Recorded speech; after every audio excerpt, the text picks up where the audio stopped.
Avez-vous déjà porté un secret si lourd qu'il vous a écrasé le cœur pendant des années? Avez-vous déjà regardé votre enfant et su que la vérité pourrait tout détruire? Ce jour-là, au milieu d'une fête que j'aurais dû célébrer, j'ai vu l'horreur dans les yeux de ma fille. Et c'était moi, sa mère, qui l'avait provoquée, parce que je n'avais plus le choix. J'ai 50 ans. Je vis à Bayeux, dans le Calvados. Une vie tranquille, apparente. J'ai élevé ma fille seule, avec toute l'énergie et l'amour qu'une mère peut offrir. Elle s'appelle Léa. C'est mon unique enfant, mon pilier, ma plus grande joie, et aussi mon plus lourd secret. Je me souviens encore du jour où elle m'a appelé en pleurant de bonheur. Elle avait rencontré quelqu'un à Paris. Un homme plus âgé, oui, mais gentil, intelligent, attentionné. Il travaillait dans l'immobilier, voyageait souvent, connaissait du monde. Elle me disait, « Maman, il m'écoute, il me comprend. » J'étais heureuse pour elle, sincèrement. Elle avait tant manqué de repères masculins dans sa vie. Puis un jour, elle m'a annoncé qu'il l'avait demandé en mariage, dans un petit restaurant sur la Seine au coucher du soleil. Elle m'a dit, « Tu verras, il est formidable, tu l'aimeras tout de suite. » Le mariage devait avoir lieu en juin, à Paris. J'ai pris le train ce matin-là. Ma robe soigneusement repassée, le cœur battant. J'avais imaginé ce moment tant de fois.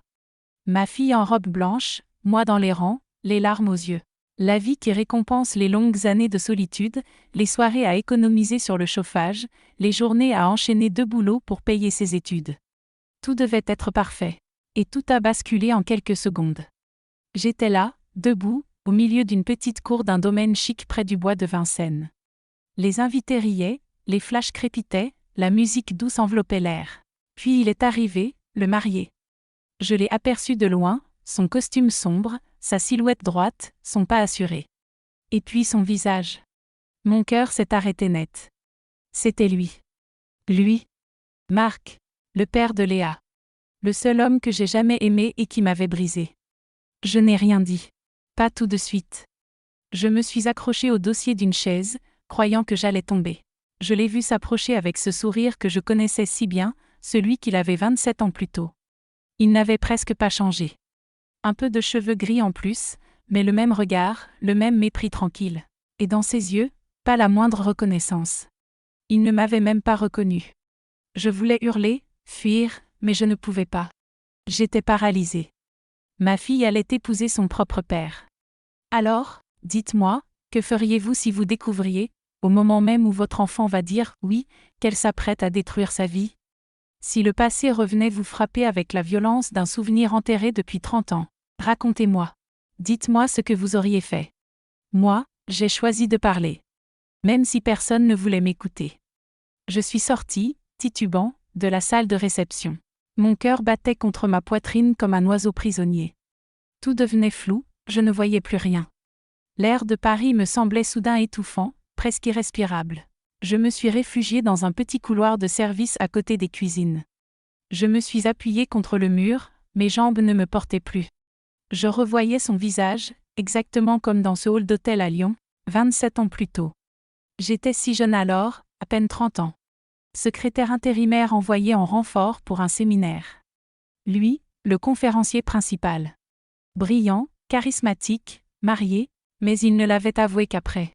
C'était une seule nuit, mais elle avait bouleversé toute ma vie. Quand j'ai découvert ma grossesse, je l'ai appelé. Il a décroché, froid, distant, comme si j'étais une erreur gênante. Il m'a dit que ce n'était pas le moment, qu'il n'était pas prêt, qu'il fallait avorter. Tu es jeune, tu en auras d'autres. Puis il avait raccroché et disparu. Je n'ai pas avorté. J'ai élevé Léa seule. J'ai menti à mes parents, à mes amis, à ma fille. Pendant des années, j'ai répété qu'il s'agissait d'un amoureux de passage, mort accidentellement à l'étranger. J'ai construit ma vie autour de ce silence, persuadée que c'était le mieux pour elle. Qu'un père absent valait mieux qu'un homme égoïste et lâche. Et maintenant, elle l'épousait. Je suis restée là, dans ce couloir, entendant les rires qui résonnaient au loin, le tintement des verres, le monde qui continuait de tourner comme si de rien n'était. Quand je suis retournée dans la salle, Léa était radieuse. Elle dansait avec lui, ses mains dans les siennes, ses yeux pleins d'admiration. Mon cœur s'est fendu. Je ne pouvais pas lui arracher ce bonheur, mais je ne pouvais pas non plus la laisser commettre l'irréparable.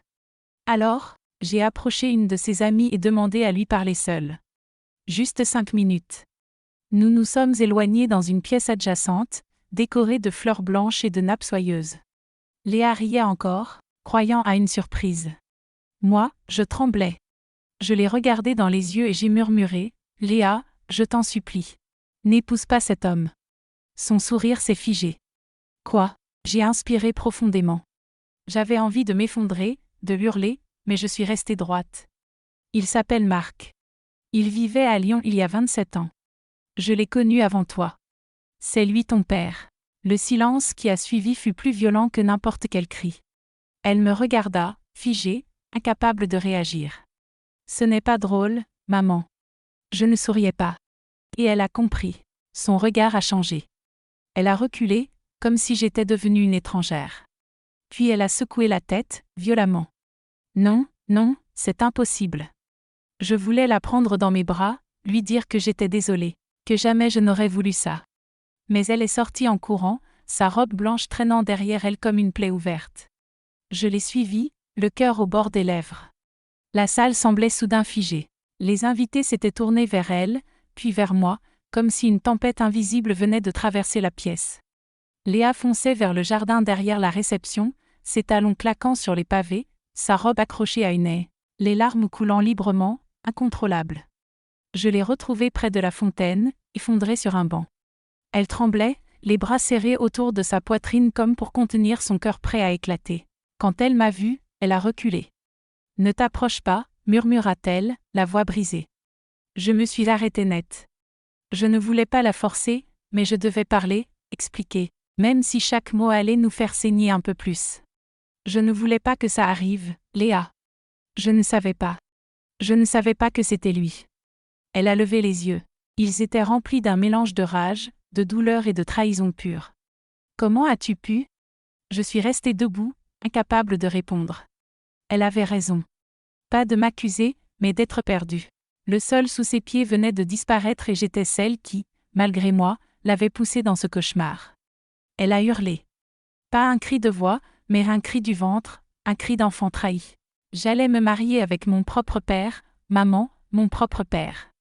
J'ai fermé les yeux. Ces mots me transperçaient comme des éclats de verre. Je me suis sentie minuscule, sale, honteuse.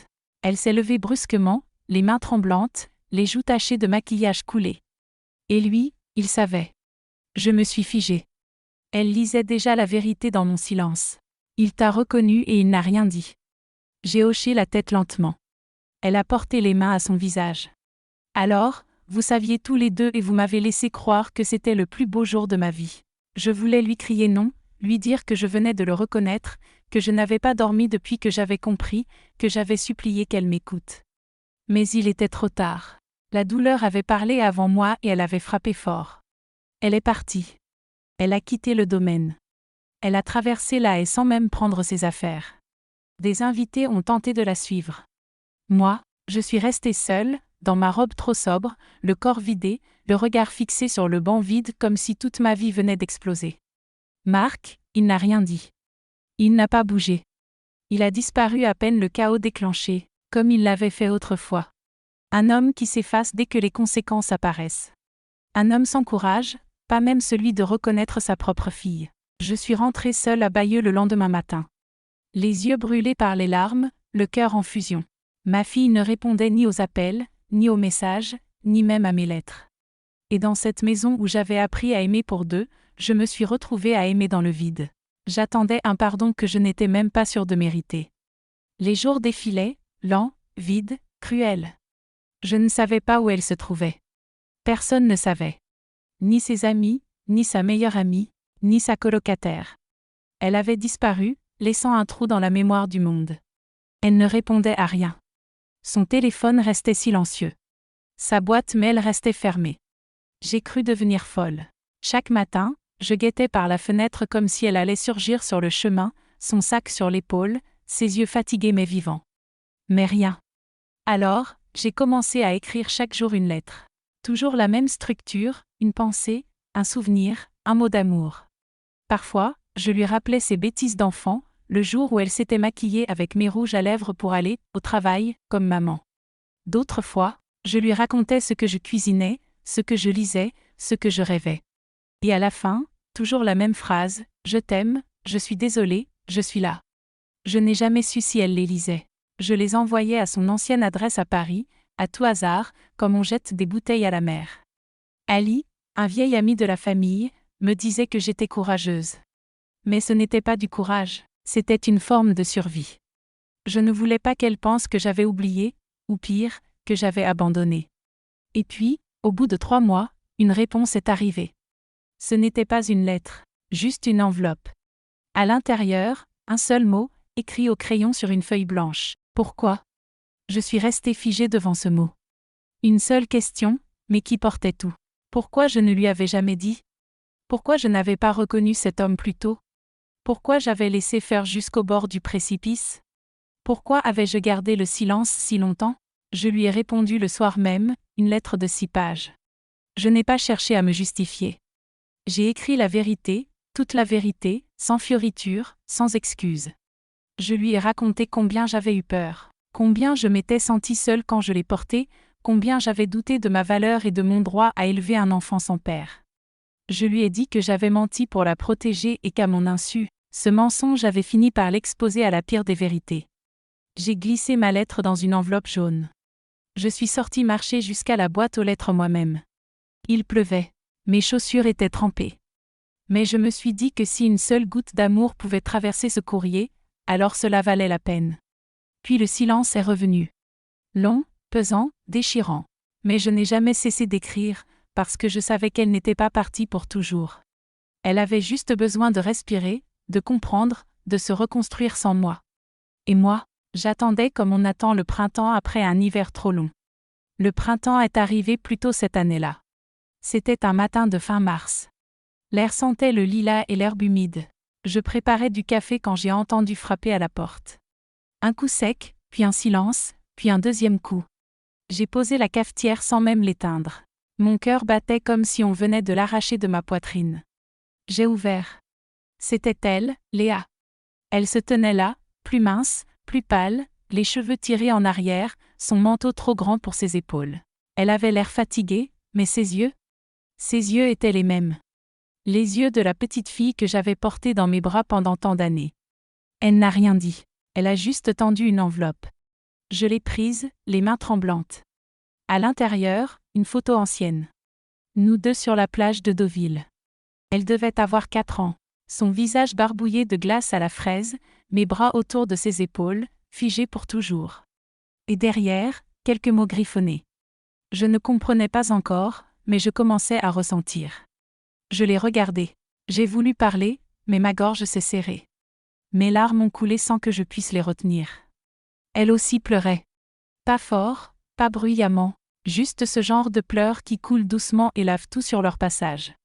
Je l'ai prise dans mes bras. Et là, pour la première fois depuis des mois, le monde s'est arrêté. Il n'y avait plus de honte, plus de questions, plus de colère. Seulement 2 femmes debout dans un couloir froid et la tendresse d'un amour qui avait survécu à l'impensable. Nous avons passé la journée ensemble. Elle m'a raconté qu'elle avait quitté son travail, changé de numéro, coupé tous les ponts avec Marc. Elle m'a dit qu'il n'avait jamais répondu à ses messages, qu'il n'avait rien nié, qu'il s'était simplement éclipsé, comme il l'avait fait avec moi autrefois. Et pour la première fois, elle a compris que je n'avais pas été faible. Que j'avais moi aussi été abandonnée.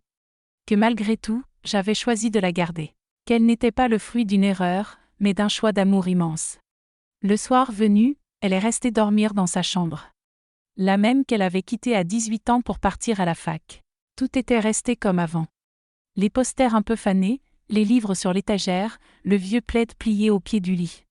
Et moi, je me suis endormie pour la première fois depuis des mois sans cette boule au ventre. Parce que ma fille était là. Parce que nous avions traversé l'enfer et que nous en sortions ensemble. Le lendemain matin, quand je suis descendue dans la cuisine, elle était déjà là. Assise à la table, une tasse de café entre les mains, le regard perdu dans le jardin encore baigné de rosée. Elle avait l'air si jeune, si fragile, mais aussi incroyablement forte, comme si le silence de ces derniers mois avait fait naître en elle une maturité nouvelle, douloureuse mais solide. Je me suis approchée sans bruit. Je n'ai pas voulu rompre le fil de ses pensées. Elle a parlé, douce mais ferme, sans me regarder. Tu sais, maman, je ne t'en veux plus. Ces mots simples sont tombés dans la pièce comme un souffle chaud après un hiver glacial. J'ai senti mes épaules se relâcher, mon cœur ralentir, mes doigts cesser de trembler. Elle a continué. Pendant longtemps, j'ai cru que tu m'avais trahi, que tu m'avais menti pour me garder près de toi, pour contrôler ma vie. Mais en réalité, tu m'as protégée. Tu as choisi de ne pas salir mon enfance, de me donner une histoire assez belle pour que je grandisse sans honte. Je n'ai pas pu retenir mes larmes. Je voulais parler, mais aucun mot ne me semblait suffisant. Alors, j'ai posé ma main sur la sienne. Elle a serré mes doigts si fort que j'ai compris. Elle ne revenait pas seulement dans la maison, mais dans ma vie, dans notre lien. Léa m'a dit qu'elle allait voir un thérapeute, qu'elle voulait comprendre ce que cette histoire avait changé en elle. Elle voulait, disons-le avec ces mots, désamorcer la bombe avant qu'elle n'explose ailleurs. J'ai hoché la tête, fière d'elle, fière de ce choix lucide et courageux. Puis, en souriant faiblement, elle a ajouté « Et tu sais, un jour j'aimerais avoir un enfant. » Je l'ai regardée avec tendresse. Elle avait toujours voulu être mère, mais elle avait mis ce désir de côté, peut-être par peur de reproduire quelque chose de flou, de non-dit. Maintenant, elle comprenait que la maternité n'était pas une succession de silence, mais un chemin de vérité, parfois brutal, mais sincère. Les semaines suivantes, elle est restée à la maison. Nous avons cuisiné ensemble, feuilleté de vieux albums, ressorti les lettres que je lui avais écrites sans jamais recevoir de réponse. Elle les avait toutes lues. Elle m'a dit que chaque mot l'avait retenue au bord du gouffre, qu'au fond, elle savait que j'étais là, même dans l'ombre. Puis un dimanche, nous sommes allés marcher au bord de la mer à Ouistreham. Le vent soufflait fort, les mouettes criaient. Léa s'est arrêtée, a levé les yeux vers le ciel et m'a dit « Je ne le déteste pas, mais je ne l'excuse pas. » J'ai compris que c'était sa façon de clore ce chapitre, de poser un couvercle sur la douleur sans colère, mais avec lucidité. Elle avait choisi de ne pas se laisser définir par ce traumatisme, de ne pas le transmettre à ceux qui viendraient après elle. Ce jour-là, en la regardant marcher devant moi, je me suis dit que j'avais réussi quelque chose. Pas à la protéger de tout, mais à l'aimer assez pour l'aider à se relever, à devenir une femme debout. Et je savais, au fond, que la vie lui offrirait un jour un amour vrai, un homme bon, un homme qui ne fuirait pas ses responsabilités, pas comme Marc. Cette fois, elle saurait choisir, et moi, je serais là pour l'accompagner sans la guider, pour la soutenir sans la brusquer, comme une mère libre, comme une femme enfin en paix. Calvados, France. Le temps avait repris sa course, douce et silencieuse. L'été s'était installé à Bayeux, avec ses marchés colorés, ses matins enveloppés de brume légère et ses silences rassurants. Léa avait repris un petit emploi à distance dans l'édition. Rien de trop exigeant, juste assez pour occuper ses mains pendant que son âme se reconstruisait. Elle s'était installée dans l'ancienne chambre d'amis. Elle me confiait souvent qu'elle ne savait pas combien de temps elle resterait. Mais au fond de moi, je sentais que ce n'était pas une fuite. C'était une halte, une pause nécessaire entre deux vies, et j'étais reconnaissante qu'elle ait choisi de la vivre près de moi. Un soir, en lavant la vaisselle, elle posa une question que j'attendais depuis des mois. « Est-ce que tu l'as aimé, toi ?» Je m'arrêtai, l'éponge encore à la main, la mousse coulant doucement sur mes doigts. Je n'avais jamais parlé de Marc comme d'un amour. Je n'en avais parlé que comme d'une erreur, d'un passé honteux. Mais c'était une question juste et elle méritait une réponse honnête. Oui, je l'ai aimé. Pas longtemps, mais je l'ai aimé. Elle me regarda en silence, puis hocha la tête. Moi aussi. Enfin, je crus comprendre. Il n'y avait pas de colère dans sa voix, juste cette fatigue étrange qu'on ressent après avoir trop pleuré. Un épuisement sans justification, un poids qui ne se mesure pas. Quelques jours plus tard, elle reçut une lettre. Pas de marque, rien. Une enveloppe anodine de son avocat. Le courrier, froid et impersonnel, reconnaissait sa responsabilité morale mais indiquait qu'aucune action légale ne serait engagée. Une clause de non-divulgation accompagnait le texte, comme s'il craignait que la vérité nuise à son image publique. Léa brûla la lettre sans même finir de la lire. Tu vois maman, même là, il fuit encore. Elle avait raison. Il avait disparu aussi vite qu'il était réapparu dans nos vies. C'était peut-être la preuve ultime qu'il n'avait jamais été capable d'aimer autre chose que lui-même. Et pourtant, malgré cette trahison finale, Léa avançait. Elle recommençait à sortir, elle riait parfois au téléphone. Elle acceptait de rencontrer de nouveaux visages, pas dans la précipitation, pas pour combler un vide, mais parce qu'elle voulait doucement revivre. Un soir de septembre, nous étions sur la terrasse à regarder les étoiles.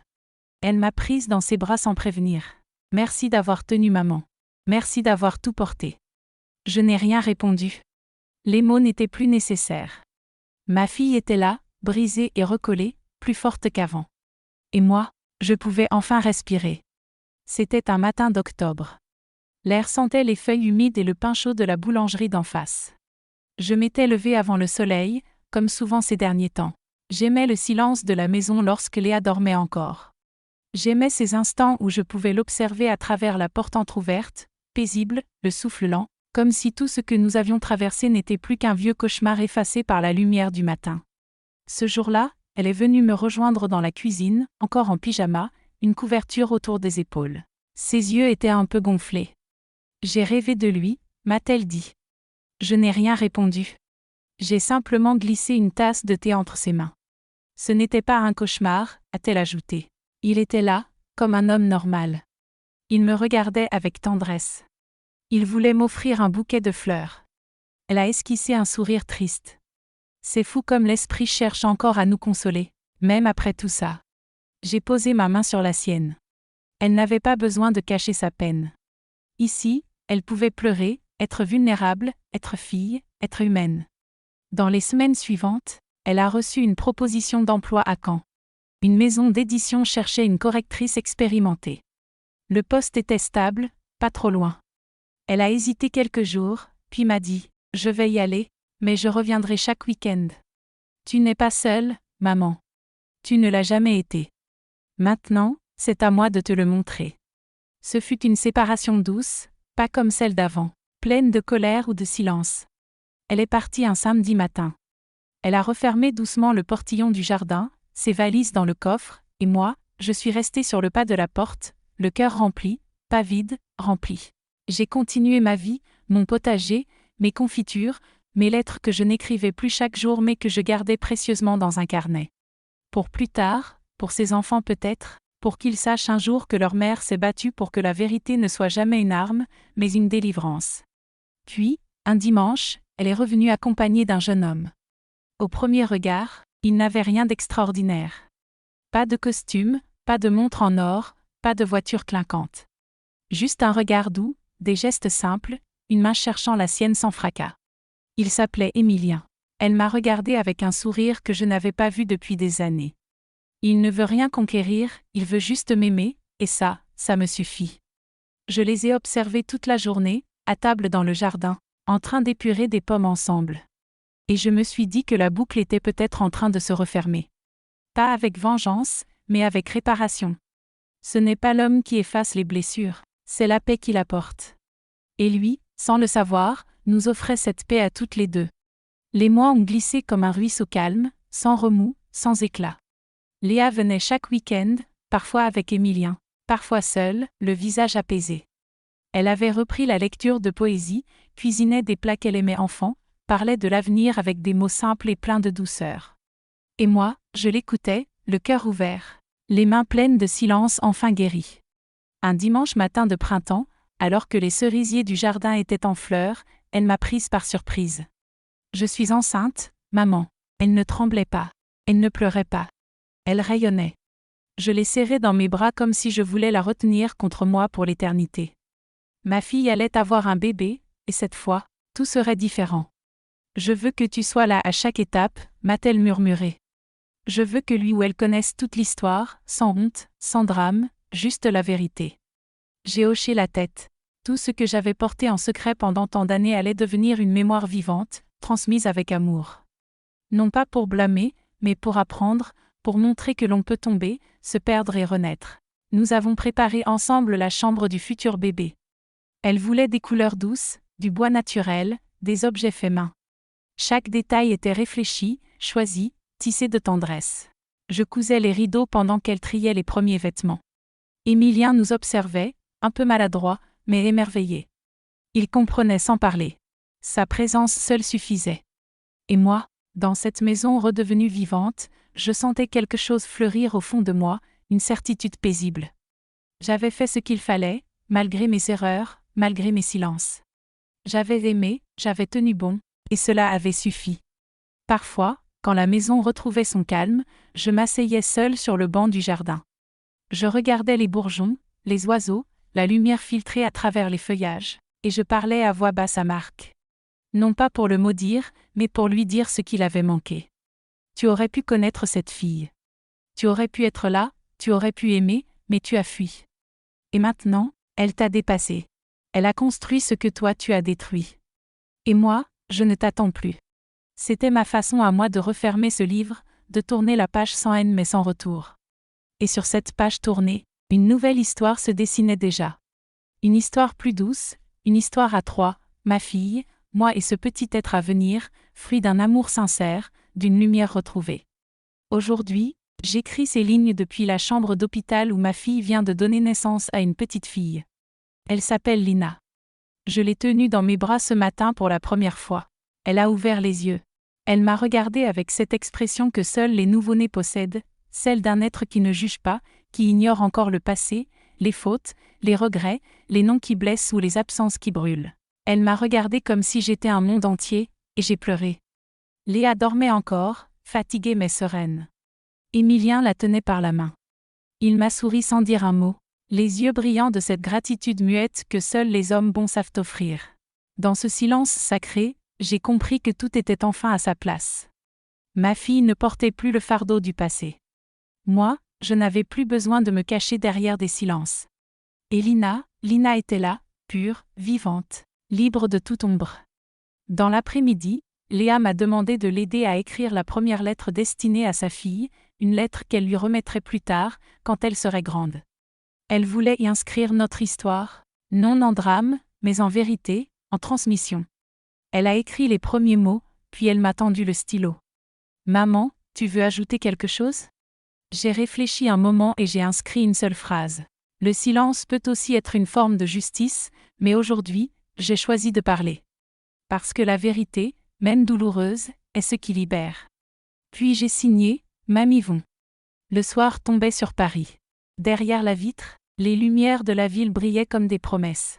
Lina dormait paisiblement dans son berceau. Léa m'a prise dans ses bras et pour la première fois depuis longtemps, nous avons pleuré ensemble. Pas de douleur, mais de reconnaissance. Je ne sais pas ce que la vie lui réservera. Je ne sais pas si les blessures qu'elle porte se refermeront totalement. Mais je sais une chose, elle sera aimée, protégée, entendue là où moi, j'avais trop longtemps gardé le silence. Et moi, je partirai un jour avec cette paix immense au fond du cœur. Ma fille m'a pardonné et ma petite fille vivra dans une histoire que rien, aucune honte, ne pourra effacer. C'était la fin d'un long hiver et le début d'un printemps que rien ne fanerait. Ce que je ne savais pas, ce jour-là, en berçant ma petite fille dans la maternité de Paris, c'est qu'ailleurs, à quelques rues à peine, le passé que j'avais tenté d'oublier était en train de rattraper celui qui l'avait créé. Marc. Il avait fui, comme toujours, discret, élégant, lâche. Après le scandale du mariage interrompu, il avait coupé son téléphone, effacé ses réseaux sociaux, quitté son appartement. Même ses associés avaient perdu sa trace. Léa n'avait jamais reçu d'excuses, pas un mot, pas un regard. Mais la vérité, elle, ne disparaît jamais. Quelques mois plus tard, tout a commencé. D'abord, une enquête financière discrète sur une série d'investissements immobiliers douteux. L'un des associés de Marc, brutalement mis en cause lors d'un rachat d'immeubles à Nanterre, a décidé de parler. Ce qu'il a révélé allait faire l'effet d'une bombe. Depuis plus de 10 ans, Marc avait monté un réseau d'entreprises écrans, orchestré des montages fiscaux et des ventes fictives à l'international. Derrière son vernis d'homme d'affaires respectable, il blanchissait de l'argent, évitait les impôts et piégeait des investisseurs naïfs dans des projets inexistants. Parmi les victimes, des retraités, des familles modestes, des veuves croyant placer leurs économies dans la pierre. Le scandale éclata dans la presse. Pas tout de suite, mais quand la justice ouvrit une information judiciaire pour escroquerie en bande organisée, son nom apparut noir sur blanc en une des journaux économiques, puis sur les chaînes nationales. Les photos d'archives ressurgirent, Marc souriant à un gala caritatif, Marc posant devant un immeuble de luxe, Marc à une inauguration avec des élus, et sous ces images, le visage respectable d'un prédateur. Quand j'ai vu le journal ce matin-là, j'ai eu un haut-le-cœur. Pas de joie, pas de vengeance, juste un vertige, comme si la boucle s'était refermée d'elle-même. Ce n'était plus ma guerre, ce n'était plus ma douleur, mais le monde, lui, reconnaissait enfin Marc pour ce qu'il était. Quelques semaines plus tard, un mandat d'arrêt fut émis.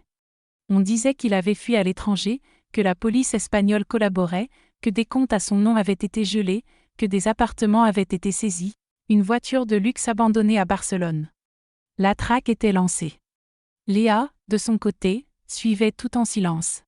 Ses yeux passaient sur les articles sans commentaire, mais je voyais en elle quelque chose bouger. Ce n'était pas de la haine, c'était de la justice. Celle qu'un enfant réclame sans même le formuler. Je n'étais pas folle. Ce que j'ai vécu était réel. Ce que j'ai ressenti, je ne l'ai pas inventé. Puis, un matin de décembre, tout a basculé. Un appel de la police judiciaire, il voulait parler à Léa.